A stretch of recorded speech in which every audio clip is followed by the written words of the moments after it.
gets in. Carry On Alice breaks their hearts again. Pulling clear in the closing stages. Smart Call wins the Jambi Mid. And Smart Call comes home to win it in the main Chance Farms Paddock Stakes.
A warm welcome to the final Breeding to Win show of the 2017-2018 racing season.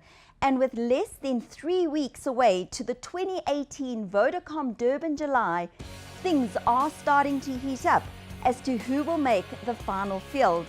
Without any further ado, let's take a look at what you can look forward to on tonight's show. We go to Claverflay for the Claverflay farm sale. Andrew Bond chats to Sean Terry about his July hopefuls. We look back at Visionaire's stunning season, including Taking the Piece. We find out more about Royal Mo, and my studio guest this evening is Callan Murray.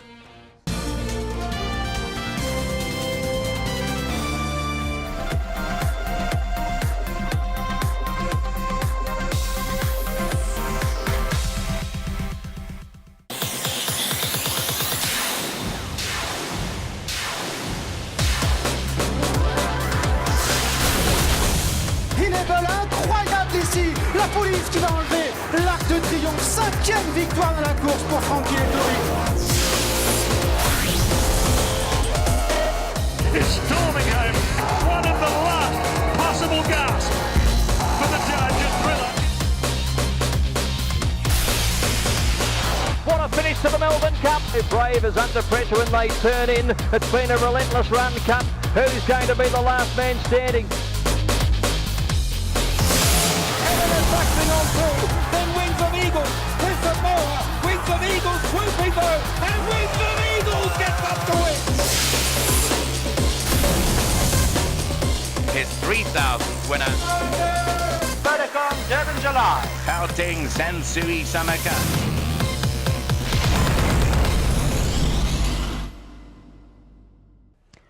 One of the country's top trainers, Sean Terry, certainly knows how to prepare a winner for the Vodacom Durban July.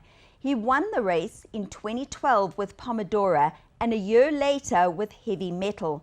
Andrew Bond catches up with Sean to find out about his possible contenders for this year's race.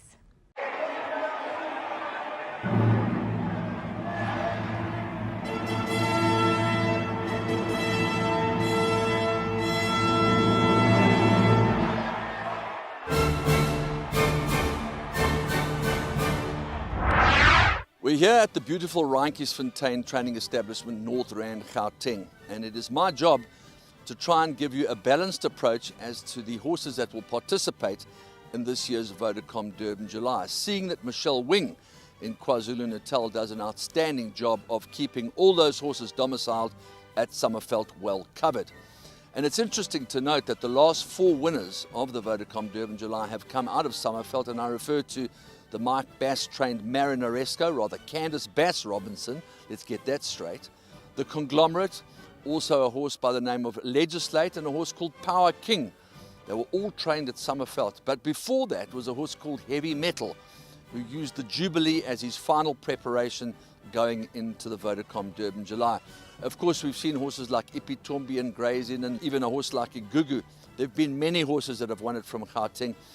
And you can even go back as far as 1996, where London News won the Centennial race, trained by Alexander Garrett Led. He was trained up here at Rijntjesfontein and obviously went to Summerveld. Then the next year, it was David Ferraris' turn with Super Quality, who was definitely trained up here in Gauteng, and so too was Classic Flag. This particular weekend was very, very important for Gauteng Raiders. The strange thing about the Rising Sun Gold Challenge was that there was a horse called Liege that was supposed to participate but was not allowed to run because he had not barrier trialled. He subsequently ran on the Sunday in a pinnacle plate, which is not ideal for Sean Terry, but we'll speak to Sean Terry in due course to find out how his prep has gone. Tilbury Fort was beaten in the shadow of the post, a whisker, by the up-and-coming Yakim from the Mike de Kock stable. And Social Order also ran a cracking race in the Jubilee. And there's very good, strong collateral form with Social Order and Coral Fever, if you take a look at their form lines. But during the course of the next few days, we're going to be chatting to Sean Terry, and we're going to be chatting to Matthew de Kock, we're going to be chatting to Michael or Adam Azzi. We'll also speak to Jeff Woodruff, and we'll speak to Robbie Sage about the Gauteng chances of winning this year's Vodacom Durban July. In tonight's program, first up, Sean Terry. I would think that you must be very, very well pleased with the result of the Jubilee Handicap. Yes, obviously we would have been excited if it went our way. Went down photo finish and didn't get the verdict, but well done to the winners. Tilbury ran a very, very good race. He finished his race off well. In terms of a prep for the July, I really couldn't have asked for much more than what he did.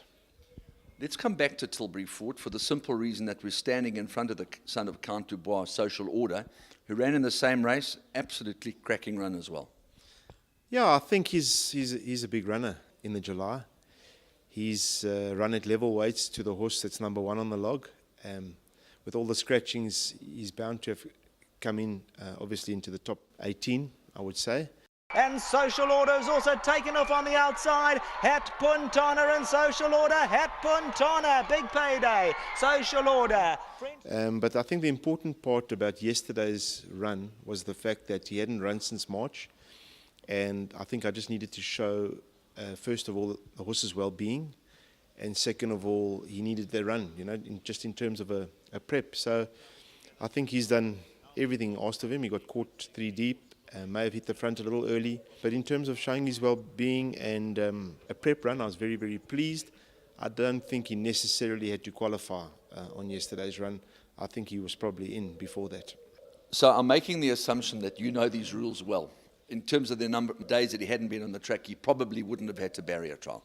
Yeah, no, he wouldn't have had to barrier trial. I wasn't there to try and cement a position. I'm there to get him into the race with the best possible prep. It was a lovely prep run. I'm very well pleased, and I have to leave it there. Second place is Coral Fever. Wind Chill all the while going about her business. Then comes Abashiri. Finchatten was next. Now Coral Fever makes his presence felt from Fort Ember. Wind Chill, Abashiri and Social Order, but Coral Fever is carrying too many guns, and Coral Fever won. The same race has produced a horse called Yakim, who's very much on an upward spiral. Looks like a talented horse, and in a way sad for Lyle Hewitson that he didn't bag his first grade one and the Jubilee. I mean, at the end of the day, he's a hard worker, he deserves it, and Tilbury Fort was anything but disgraced. Yes, very excited that Lyle's got that Group 1 win under his belt. Can only help his confidence. I think he did everything right. The stable companion may have inconvenienced him on the turn, which maybe cost him a half a length or a length. But it is what it is. The panel will either say that he's done enough to get in, or they weren't happy with that. So the horse has been very, very well prepared for this race.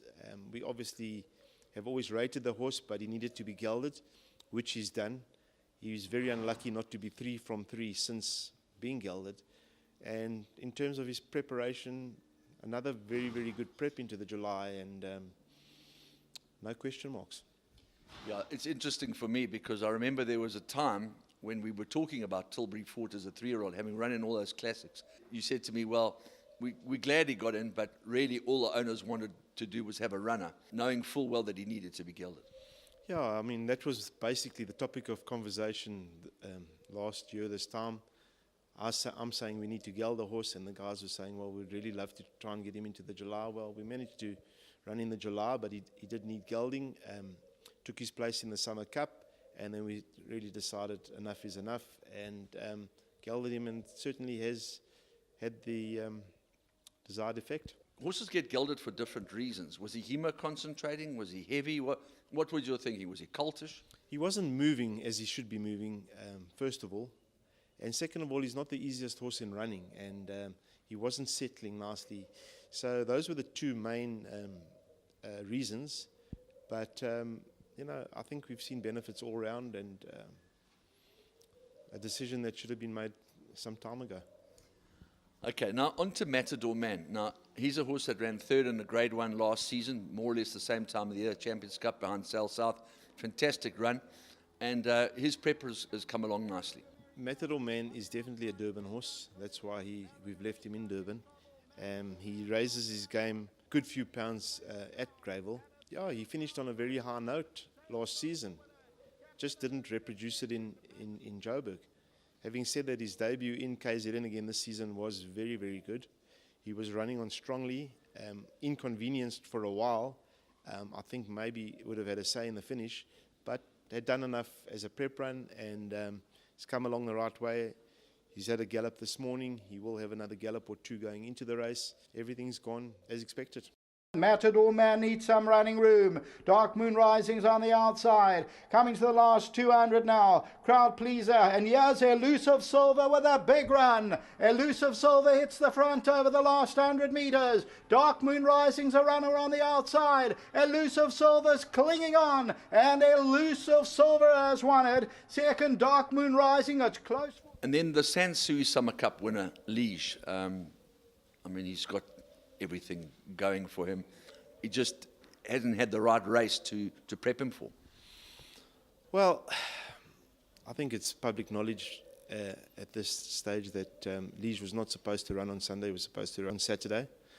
Quite ironic that a horse could run on Sunday in one province and yet not able to run in another province the day before. But having said that, we understand the rules. We may not agree with them. I made the mistake of assuming that a Group 1 horse from out of town, where was he going to barrier trial? And obviously we are trying to encourage national competition in these Group 1s, and I made an assumption. I was wrong. We had to then find a alternative plan, drawn poorly in a 1400, which is way too short for him, in the winter going. He's a horse that likes to run up handy. We could never ever try and make use of him from the poor draw. However, what did the race serve? It only served that we don't have to barrier trial. So that barrier trial story is out the way for the July, and he'll be prepared accordingly. A little bit slow on the uptake, Mr. Bond, but I've managed to get the gist of this whole thing, that Liege was actually supposed to run in the Rising Sun Gold Challenge. He had a good draw. It's a classic prep.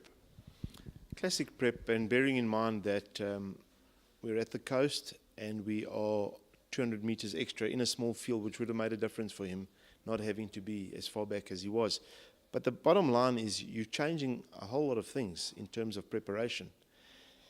But as I said, we were bound. I couldn't go fresh into the race. I had to run him in a race that I didn't really want to run him, but it was the last opportunity, and we've run him. So we are now legit. I think it's quite interesting, really, when you think about the barrier trial situation, where you would have to take him all the way to Durban to barrier trial in order to make him eligible. And then what do? Do you bring him back? Do you leave him there? Yeah, what's the formula? I mean, what is the formula? So now what's ideal? Do we take him down a month before, which would never have suited our plans, and barrier trial him and bring him back? Or do you go down and barrier trial him a week before, like I've done with bulleting home? I don't have the formula, because I don't think too many people have done it. I don't think too many people have thought about doing it. So, yeah, I don't have the answer. I know I'm a professional, but I don't have that answer in what the ideal timing is and how we should go about it in future. But it is a bit mind-boggling that a horse qualifies to run on a Sunday but doesn't qualify on the Saturday, bearing in mind we're in the same country, same international rules apply, the same punting population. It is mind-boggling. Down the inside is Liege, who's picked up the advantage from in second position, Fort Ember. On the outside of those is Girl on the Run, Coral Fever. Further back to Master Switch, and behind those, they've got 100 to go. Liege is in front. On the outside, Coral Fever, then Fort Ember. But it's Liege in the Gauteng Sansui Summer Cup has won it. One of the conditions of the Vodacom Durban July are public gallops. It's a big deal in Natal. Sticky buns and coffee, everybody loves going there. Sometimes there are more people at the gallops than there are at regular race meetings. I don't know why, but it's great fun. This means that your horses that are in that province will gallop at Greyville. That's my assumption, a horse like Matador Man. The rest of them will have to gallop here at Randkiesfontein, as we've done in the past with Al Sahem, etc., etc. What have you laid out in terms of a plan and when you will gallop those horses?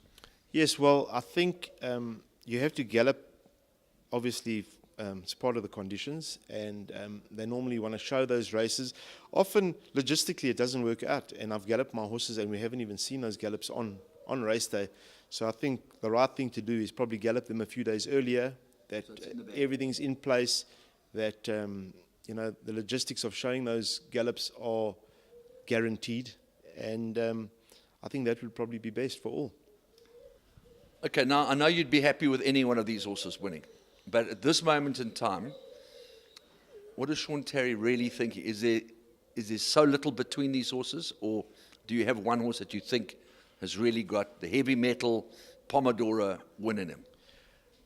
Let's be honest, the two classic preps for this race that have been very, very successful, barring the 3-year-old classics, have been the Greyville 1900 and the Jubilee. And I feel that I've had two very good preps in both. I think Bound by Honor ran 5th in the Jubilee. He ran Pocket Power and Dancer's Daughter to a length in the July. He ran 3rd. So I've had tremendous success out of the Jubilee, and I think a good few winners have obviously come from the Greyville 1900. I'm obviously not talking about the 3-year-old classics because I don't have a 3-year-old in the race.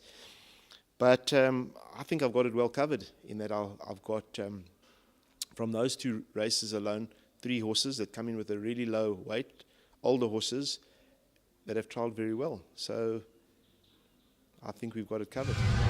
Well, we certainly hope that you've enjoyed this evening's interview with Sean Terry, giving you his insight into why he thinks his horses should be in this year's Vodacom Durban July.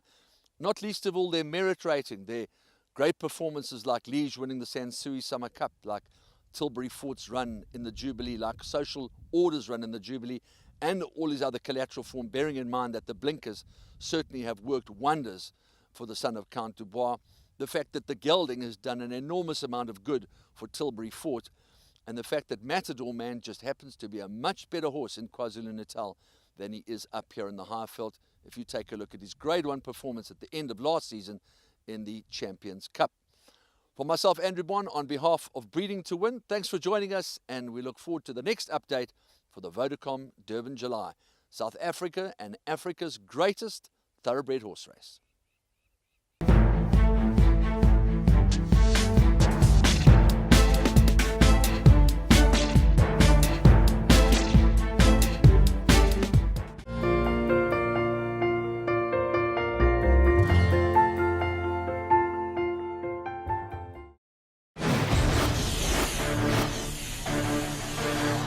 Hits the front in the 8th. Her 1,000 guinea success. Minding outclassed them. Architecture gallant in defeat.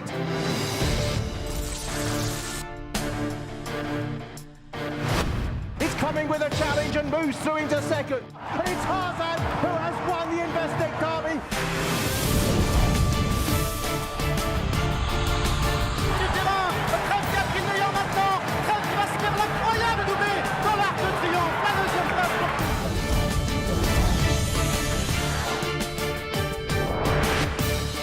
A length and a half away. He's 2 lengths in front. Chrome turns to gold.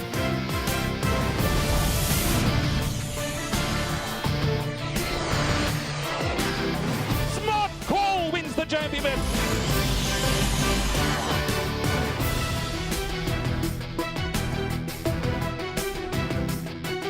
absolute thriller going to the line. It's Durban, July.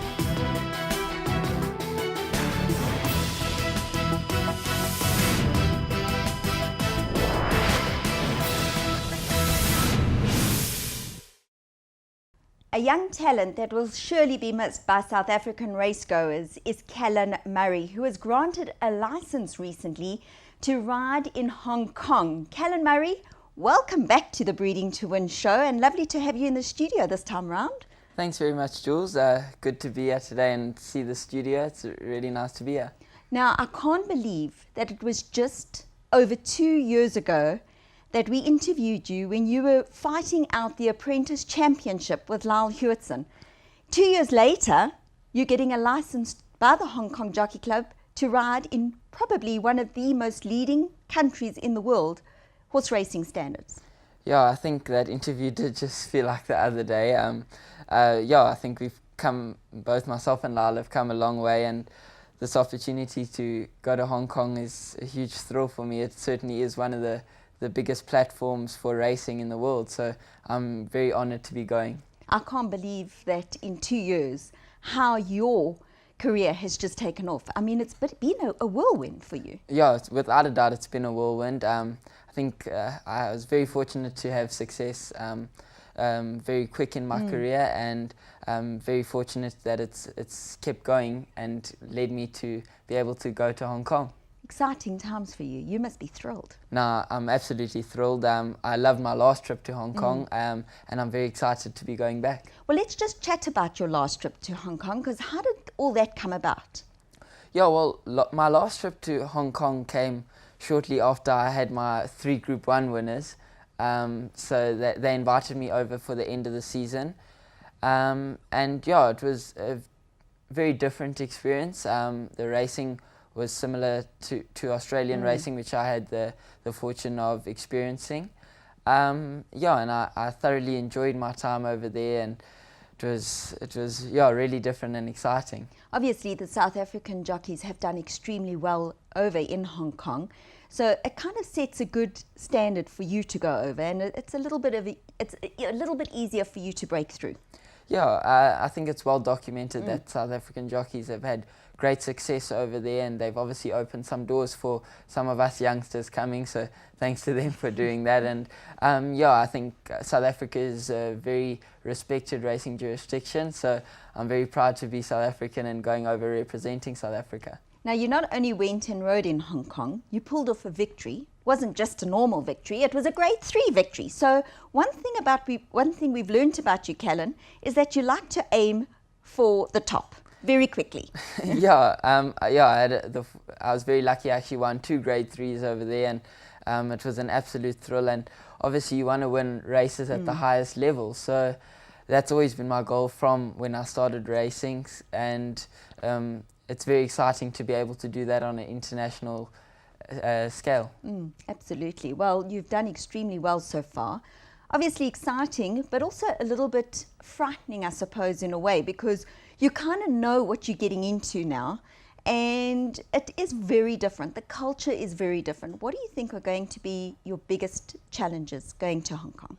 Yeah, obviously it's a little bit scary going in now that I know it's more of a long-term sort of thing. Last time I knew I was just there on a short stint. I think my biggest challenges would be pretty much living on my own and experiencing all that.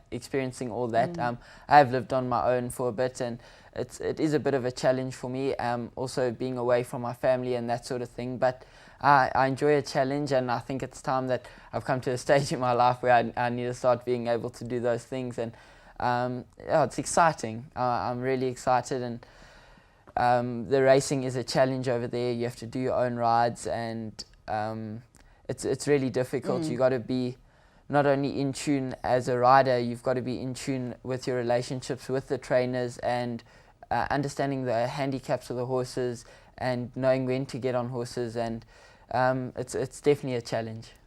Driving in Hong Kong? Oh, yeah, no, driving was a challenge. I used to Uber everywhere, actually. It's going to really cost you a fortune now. Yeah, but I'll have to get used to it, of course, because I want to make it a long-term thing, so I'll have to make use of it. and the food. I think it could be something else. Yeah, it's different. I enjoyed a lot of it over there, and I got to experience new foods. So it was a different experience. Okay, so you're obviously looking forward to it, and I think at your age, even though it's a challenge, it's something that you can adapt to a lot quicker than a jockey who's more set in his ways. And you know, you've had a lot of changes in the last 2 years, so I think you adapt very quickly. Yeah, certainly. One thing is, I don't have a family to take over with me. Going over single, so it makes it easy for me to travel. And yeah, so from that perspective, it certainly makes things a lot easier. You got a lot of confidence about you, but you humble in the same way, which is something I really like about you, because for me, I think that's what's got you as far as you've got so quickly. So hopefully that will keep you grounded. You won't forget us South Africans when we phone you, especially from Teletrack, for an interview, which I know you won't. Yeah, no, without a doubt. South Africa, obviously, as I said, was the platform that got me to an international level, and I'm very grateful to everyone back at home that's been supportive to me, because I don't think I would have achieved any of this if it wasn't for everyone back here that had always supported me. Just to quickly touch on your season so far, because you've really had a fantastic season for 2017-2018 racing season, and we've chatted during the show about a filly called Taking the Peace, who for me was really at the highlight of the Highveld feature season. She just brought so much joy and so much passion back to racing. It was something that was lacking. Take us through that experience, especially with the youngsters that got behind you and that were involved in her. Nah, it was an amazing experience to be associated with the filly and all the guys involved with her, you know. We went into the Guineas pretty much just hoping, and she really pulled off a tremendous effort, and we were really chuffed with that. And I think it was really good for South African racing to see the enthusiasm that Murray and Shezi had, you know. It was really exciting, and for her to go on and to win the Classic was a thrill. I mean, at the highest level, Group 1, it was so exciting, and I think it showed everyone that, you know, it's achievable. And also, I think for young owners in the game, I think it was a great moment for racing, because we need new blood here in South Africa. And I know you surround yourself, obviously, at your age level with all of that. So it was great to see them having and enjoying that success. Yeah, I mean, racing is there for everyone to be enjoyed, and it's a beautiful sport that everyone loves. And I think it can maybe be a little bit intimidating to the younger person, but I think you know, how Murray and Shezi portrayed it to the public certainly shows that, you know, anyone that's interested can come and join. Even though she never won or went on to win the third leg of the Triple Crown, I mean, she ran a fantastic race in the SA Oaks. You just get the feeling that they took it like men. You know, they even before the race, they said, we're here for the moment. If she does it, she does it. If she doesn't, well, we've had our enjoyment so far. And for me, that was like, I thought, wow, you know, they like true sportsmen. Yeah, from a jockey's perspective, it's also nice, not so much pressure. Obviously, but you put pressure on yourself, yes, as a rider. Of course, but it helps when, you know, owners are standing behind you, and you've got a team standing behind you that's going into a race positive, and also, you know, happy to come out wherever she does. And I think, obviously, as you said, she ran a tremendous race and tried her hardest. But yeah, that Murray and Shezi took it like absolute gentlemen. You know, obviously some things didn't work out for her, and there were factors that weren't in her favour, but she tried her hardest, and I think the whole team was proud of her for that. I know when we chatted 2 years ago, I asked you and Lal how your life had changed and how different it was to the rest of your mates. Obviously, 2 years later, and your feet are on the ground, your careers are taking off. How are you feeling looking back at your choices that you've made so far? You know, I probably wouldn't change any of them. I think it's been a blessing, and I've had great opportunities, and I think all the choices I've made have put me here today, and I'm very happy that I made all the right choices, I think. And you're riding the flow extremely well. Thanks very much. Yeah, I tend to just go with it, but also have my plans, and obviously I want to achieve the best I can, and yeah, just trying to go with it. Now, one of your goals as a youngster, and I remember reading an article about it, and this was, I think, even before you came out of your town, was to one day ride in Hong Kong. That was one of your achievements. Yeah. So now 2 years later, or just under 2 years later, you've been given that privilege, which some jockeys can ride years and they still don't manage to get into your shoes where you're going to now. What is your next goal, and how do you feel about the achievements that you've made already? Do you feel it's come too quickly for you? I feel it's come quickly. I'd say it's come at an early age. I wouldn't say too quickly, but obviously I'd had to learn how to adapt to it and appreciate the opportunities I've been given, because I know that this doesn't come around every day, and it's an opportunity of a lifetime, and I'm very honoured to have had the opportunity to go over to Hong Kong and to go again. So yeah, I've just taken it all in my stride and try to learn as I go along, because I don't think anyone can prepare you for a situation like this. But I think yeah, you just got to try and do it to the best of your ability, and I'm hoping to do that when I go back. One of the biggest challenges for any jockey is obviously their weight. Now, you are quite tall. How are you finding your weight? Yeah, yeah, it's a challenge for me. It's not easy. I'm very tall, and yeah, I just got to maintain it. And I think being in an environment where I'm in, like Hong Kong, I'll be almost living in racing, living on the course, and I think it will help me with my diet and being more focused and more dedicated to it. So obviously I'm going to have to ride lightweights to get the opportunities. So it's going to be a challenge, but it's a challenge that I've had for some time, and I'm happy to deal with. Are you on any special diet at the moment? Not necessarily. I just sort of do what works for me. I try and eat as healthily as possible, but yeah, I mean, I find things that work for me, and it's all seeming to work out. Okay, last question before we say goodbye and wish you all the very best. What are your goals going forward now? Do you have any specific goals? Landing in Hong Kong, and what do you want to achieve? You know, it's one thing to just go to Hong Kong, which was my initial goal, but I want to go over there and be successful at the highest level and try and win some of their biggest races, and who knows, maybe even fight out for a championship one day. You know, I've got to see how things go, and I'll need luck to be in my favour, but I'm sure I'm able to achieve it, and yeah, that's probably my biggest goal. Well, you do need a little bit of luck, but you need the talent, Callan, so you've got that. We certainly wish you all the very, very best with your journey to Hong Kong.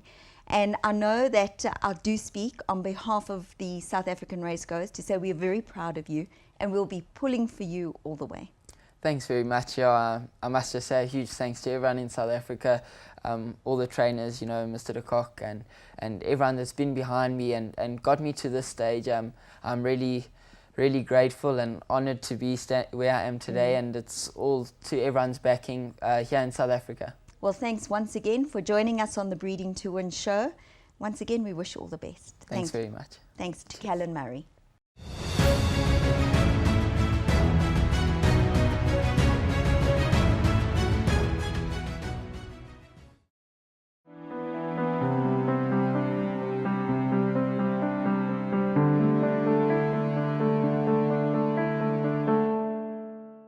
Well, a stallion that certainly enjoyed a great high-felt racing season was Visionaire, especially with his daughter taking the piece, who won 2 legs of this year's Triple Tiara.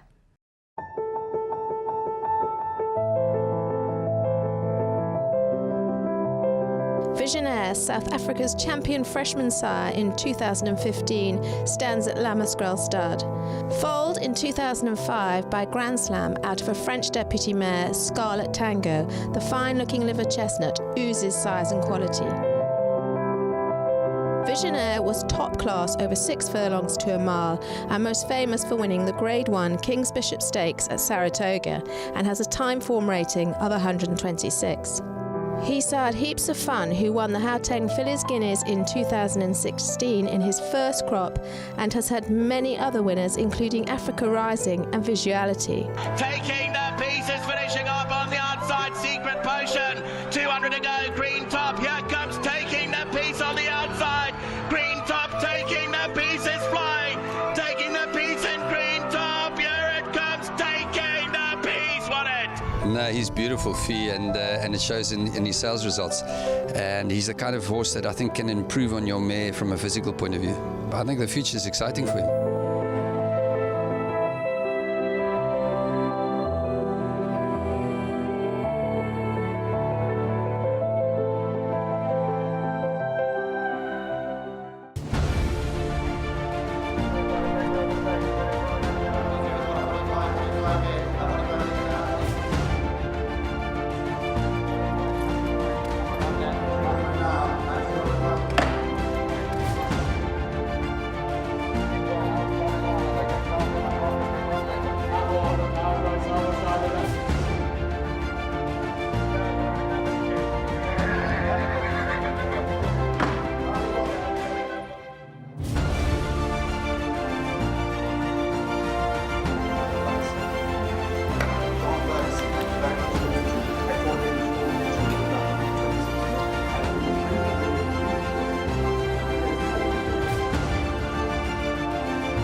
Not only has the Claverflay Farm Sale sold some of the country's top performing horses, they also have become one of the most popular events on the thoroughbred racing calendar.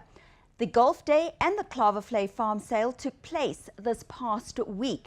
Unfortunately, the Golf Day didn't happen due to inclement weather, but here are some of the highlights from the sale.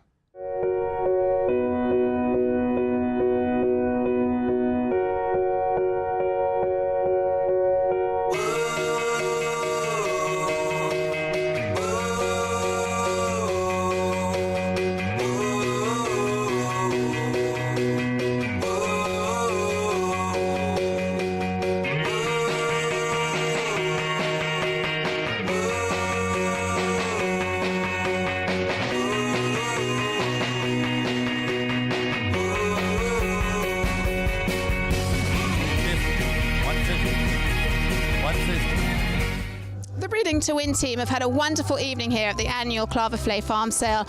The turnout has been magnificent despite the Cape weather, and trainers have attended from all over the country. The hospitality has been second to none. The trainers have been able to watch their runners in Durban on the big screens, and of course the horses were beautifully turned out. Some top purchases were made this evening, and Captain L topped the boards with a purchase for R1 million and R500,000. Michael Roberts is one of the trainers that's made the journey here to the Claverflay Farm Sale from Durban. Michael, it's been a fun sale, hasn't it? Yeah, very much so, you know, and it's a couple of nice days down here, and we're having fun, and they look after you very well, and as you can hear, the entertainment is good, and so the horses, it's value for money here, really, and they're not all fatting up for the sale. They look in nice condition, and it's a great sale, I think. Kudo Insurance have been here this evening at the Claverflay sale, great supporters, and obviously got some business out of the sale, and Jason Poltney is with Kudo Insurance this evening. It's been a great sale, hasn't it? Awesome, as per every year, something that we really look forward to being present at, and again, just halfway through the evening, but looks like a very good result, and I think all good. Robbie Hill is another trainer that's made the trip here from Durban. He's bought a nice couple of horses this evening. It's been a great sale, hasn't it, Robbie? Yeah, it's always a good sale. Some nice horses on offer and at reasonable prices. Matthew Sham from New Turf Carriers sponsored the Jägermeister for this evening, and everyone who wished to have a Jägermeister had to put some money in for the Western Cape Equine Trust, which is a fantastic cause. Well done, Matthew. It was a great idea. Thank you, Fee. It wasn't my idea. In typical Grand Knoll style, he doesn't ask you to sponsor something. He just informs you that you've sponsored something. But obviously, we're all on the same side in this game. And if Nolsey phones me and asks me to get involved, we're in. It's great to have Sean Tarry in Cape Town. He's a great supporter supporter of all the sales, especially our Cape Town ones. He's always present and always a buyer, and he's had a good sale this evening. Sean, you tend to like your Pomodoros, but you've had a really good sale this evening. Yeah, I thought they were a lovely bunch of horses at the sale, and obviously I do like the Pomodoros, and I felt a few of them were well priced, even though they went for a bit of money on this sale. I think they're still very well bought. And yeah, we've had the success with the 2-year-olds, so we're just hoping to follow up. Of course, trainer Brett Crawford has had huge success from the Cloverflay Farm sale in the past with the Great Edict of Nance, and tonight he's had another good sale with some top purchases. Well done, Brett. You bought very well. Oh, I hope so, Fee.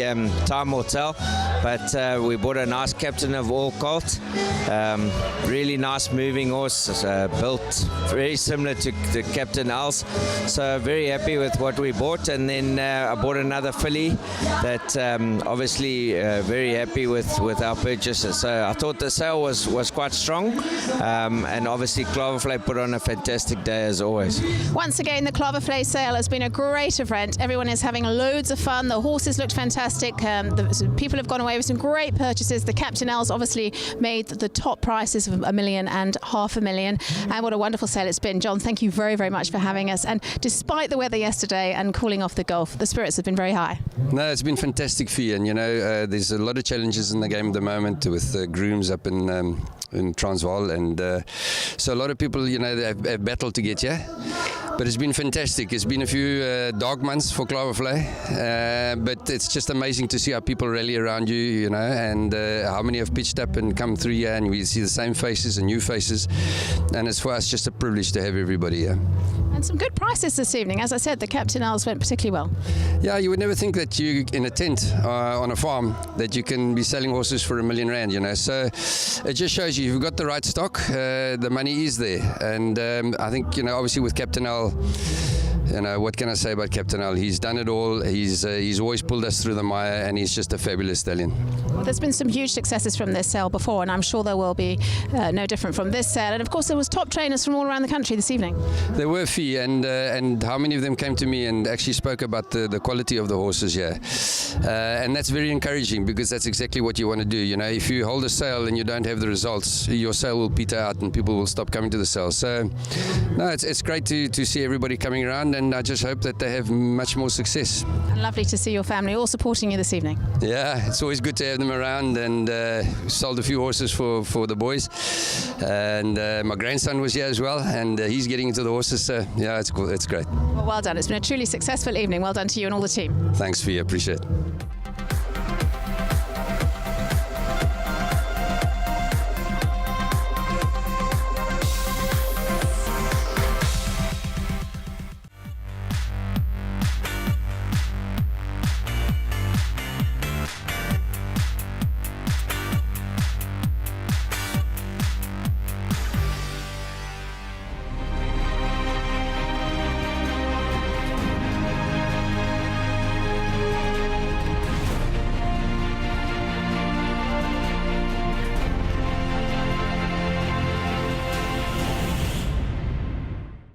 Our Breeding to Win team caught up with John Costa this past week to find out about their newly imported stallion Royal Mo and how he settled into his new home at Cloverflay Stud.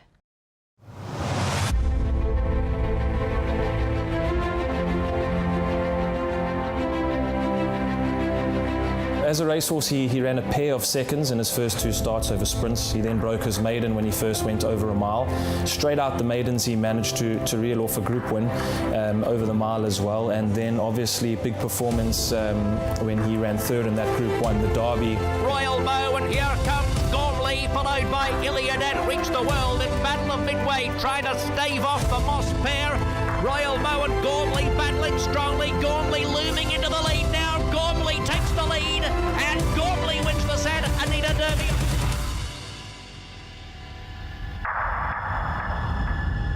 It's been a while since we've had an update on Royal Mo. We know he's been travelling, doing quarantine, and he's finally arrived here at Claverflay Stud and doing well by all accounts. And with me this evening is John Costa to just give us a little bit more detail and an update on Royal Mo. How's he doing, John?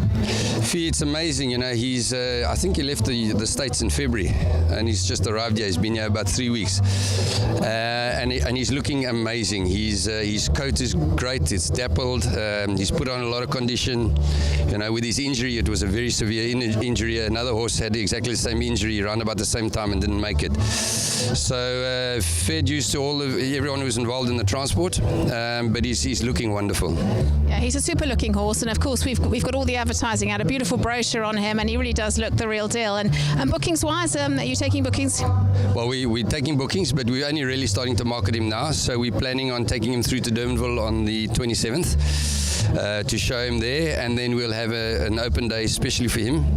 And I think when everybody sees him in the flesh, he's a wow horse. Fee, you know, he stands 17 hands high. He oozes quality. He's got massive depth. He's a real proper American stallion, and you know, the American stallions in this country is what's really kick-started our industry. So yeah, all excited. And does he have a good, easy temperament? Is he fitted in well? Yeah, he's got a fantastic temperament, and I think his temperament showed when he got injured, and Gary Stevens jumped off his back. He knew immediately that he was in trouble, and Gary picked up his leg, and he just stood quietly there waiting for humans to come and help him. So a very intelligent horse, very kind horse, and I think he's going to wow the South African breeders. There certainly seems to be an awful lot of interest in him from what I've seen so far. There is certainly, you know, Uncle Mo is been a revelation, and he's still a very, very young stallion. So there's not many of his sons at stud, and the horses that Royal Mo competed again, a lot of them have gone to stud and are commanding really good fees, you know. So I think it's a coup for South Africa, you know, to have Uncle Mo bloodline here as well, and this type of horse, I think a lot of mares are going to suit him. Well, he couldn't be standing at a better place, and we look forward to seeing him out and about next month. I appreciate it. Thanks, Fee. Thank you, John.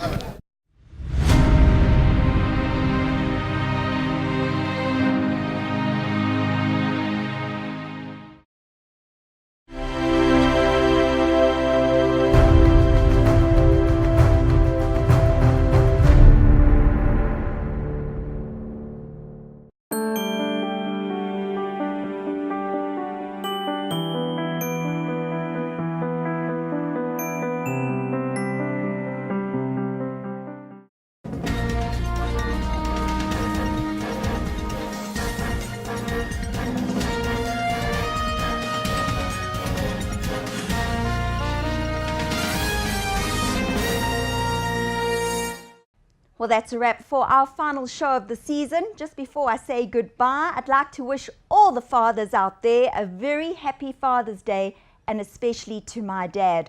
Hopefully you had an amazing day. Well, on behalf of the Breeding to Win team and myself, Julie Alexander, goodbye.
Carry on Alice breaks their hearts again. Pulling clear in the closing stages. Smart Call wins the Jambi Mid. And Smart Call comes home to win it in the main Chance Farms Paddock Stakes.